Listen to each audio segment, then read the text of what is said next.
के पढ़ो ला इलाहा इल्लल्लाह, अल्लाह जे सिवा कोई इबादत के लायक ना है। पर ही जेकी भाई मने बुतन जा पुजारी वा ई जो असा नी के छडी दींदासी ते अल्लाह जे रसूल सल्लल्लाहु अलैहि वसल्लम ते पत्थरन जी बरसात क्यों। हुजूर सल्लल्लाहु अलैहि वसल्लम लोई लोहान थई चुकिया वा।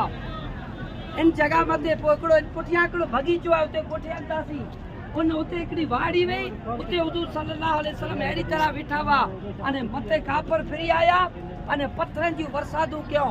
ओ साहबाए किराम रिजवानुल्लाहि ताला अलैहि अजमाइन तो या रसूल अल्लाह हाने नीला करे बददुआ करो मने नबी बददुआ क्यों दाई कुला न तो करो हाने नीला बददुआ करो जो कोई बर्बाद थी वने वाट में जो को डूंगर निशानन की डूंगर चौंके या रसूल अल्लाह आई खाली इशारो करो तो असा इन ताइफ के बर्बाद करे विजो निस्ता में नाबूद करे विजो।